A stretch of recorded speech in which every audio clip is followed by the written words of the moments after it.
The room was loud, too loud. Laughter mixed with sharp voices, the air thick with tension and unspoken competition. Glasses clinked. Someone was telling a story, another was interrupting, and a heated argument broke out near the bar. But in the corner, there was a man. He didn't speak.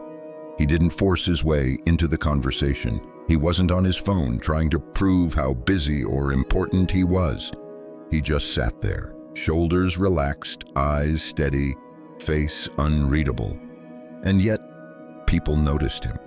Not because he was the loudest, not because he was the most charming, but because he was untouched by the noise.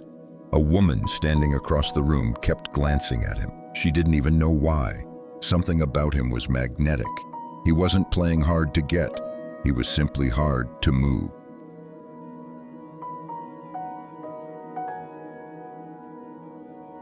Why is it that men who seem emotionally detached, who don't react to every word, every flirt, every insult, often become the most intriguing, the most respected, and yes, the most attractive? It's not arrogance, it's not coldness, it's something deeper, something the ancient Stoics knew centuries ago. Before you roll your eyes and think, "So you're saying I should be a robot?" Let me tell you a story. It was in a crowded train station in New York. Rush hour. People were running, pushing past each other. A man bumped into another, spilling coffee, and curses filled the air. You know the scene. It's chaos. In the middle of that storm stood an older man, maybe in his late 50s, perfectly still, hands behind his back, eyes scanning the crowd, not nervously, but like someone watching the tide come in. And then something happened. A young guy, clearly agitated, started yelling at him.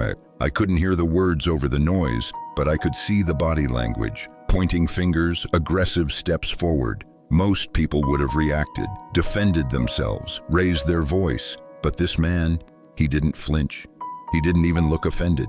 He let the storm pass through him like it wasn't his storm at all. When the yelling stopped, he simply nodded once and walked away. That image stayed with me. And here's the strange part.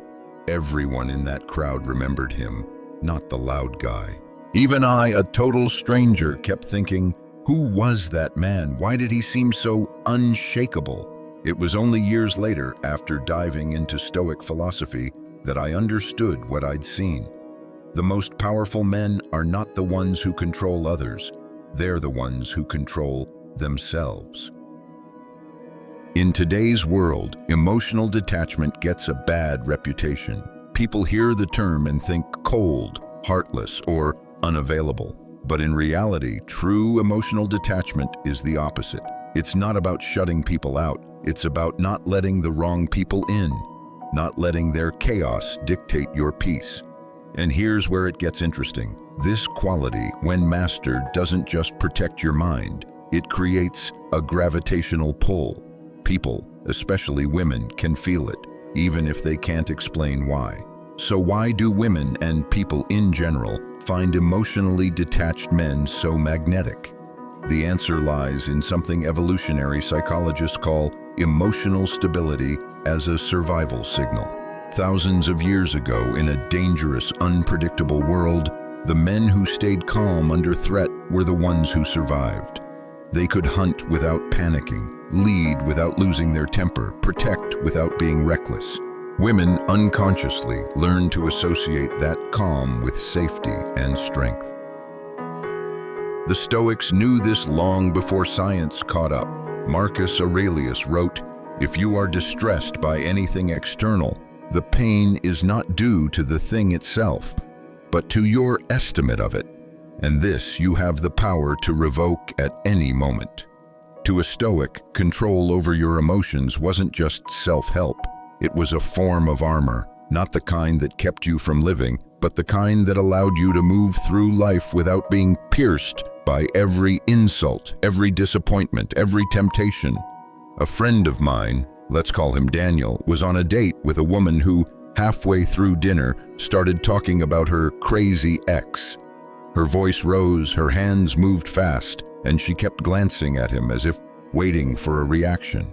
Most guys would have either joined in the drama wow, what a jerk, or gotten defensive, trying to prove they were different. Daniel just listened, calm. He didn't interrupt. He didn't rush to change the subject. Later, she admitted, I don't know why, but I feel calmer around you. I feel like I can actually breathe. That's the thing. Emotional detachment isn't about pushing people away. It's about creating a space where their chaos doesn't infect you. And in that space, they feel safer. Here's where most men get it wrong. They think being attractive through detachment means acting cold, ignoring texts, pretending they don't care. That's not detachment. That's insecurity in disguise. True detachment isn't an act. It's the absence of needing to act. It's not about withholding emotion. It's about being the master of it. When you're truly detached in the Stoic sense, you're not reactive. You're not desperate. You're not scanning the room for validation. That creates scarcity, and scarcity creates value. People are drawn to what they can't easily influence or predict. In romance, this shows up as intrigue. In business, it shows up as respect. In life, it shows up as trust. I once worked under a manager who never raised his voice. Even when a deal fell apart, even when the team messed up, he spoke with the same calm tone. At first, I thought he just didn't care, but over time I realized he cared deeply. He just refused to let urgency or fear make his decisions for him. And here's the strange thing. When he finally did speak with strong emotion, everyone listened. Because it was rare, because it meant something. This is the secret. When you stop giving away emotional reactions for free, the world starts treating them like they're worth something. To what?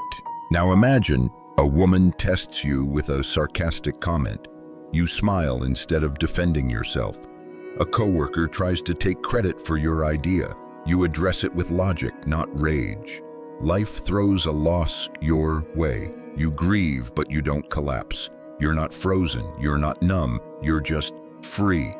I once knew a guy named Chris. For years, he chased women, overthinking every text, every delay in reply. He lived on emotional highs and lows, euphoria when she responded, despair when she didn't. Then something changed. He went through a brutal breakup, hit rock bottom, and finally started reading Marcus Aurelius. He began practicing the art of not needing. Months later, he met someone new, and instead of overanalyzing, he focused on his own life, his work, his fitness, his friends. He was present when they were together, but didn't spiral when they weren't. The result? She was more drawn to him than anyone before, because she could feel it. His happiness didn't hinge on her. Women don't consciously think, oh, he's emotionally detached. I like that. They just feel the difference. They feel when you're grounded versus needy. They feel when your mood is steady versus reactive. They feel when you're living from your center, not chasing theirs. Epictetus taught that each of us has an inner citadel, a fortress that cannot be breached unless we open the gates. When you practice emotional detachment, you're strengthening those walls, not to keep love out, but to keep chaos from seizing control of the inside. Years ago, I was in a high-stakes meeting where millions were on the table. One side was panicking, their voice rising, papers flying, deadlines looming. My boss sat there, listening, nodding slowly. At the end, he spoke just one sentence calmly, and the entire room fell silent. The deal was made on his terms. That's the thing. Emotional detachment doesn't just make you attractive in dating. It makes you a force in every area of life. And here's what most men realize too late. Every emotional overreaction you give away is like handing over the keys to your castle. But the moment you decide, my peace is mine, you become a different kind of man. One people respect, one people remember, one people want to be around. So how do you build this? Here's the Stoic blueprint. 1. Master the pause, one breath before any reaction. Ask, does this require my reaction? 2. Own your morning. Start with something you control. Workout, journal, walk. 3. Guard your inner circle. Spend time with people who value stability, not chaos. 4. Practice emotional labeling. Name your feelings to weaken their control. 5. Embrace voluntary discomfort. Cold showers, fasting, intense training, so life's storms feel smaller. Boy. A client of mine, Mark, started with just pausing before reacting and owning his mornings. Within weeks, people treated him differently. His girlfriend said he seemed more solid. His coworkers came to him for advice. Even his own thoughts felt quieter. When you master yourself, you stop being a leaf blown around by the wind. You become the wind. One last image to leave with you. Imagine you are a mountain. The storm rages around you. Lightning cracks, rain hammers, wind howls. You do not chase the clouds. You do not fear the thunder. You simply stand. That's emotional detachment, not running from life, but refusing to let life run you. And when you live this way, calm, centered, unshakable, you will find that the world comes to you, not because you demanded it, but because you became the kind of man who doesn't need to.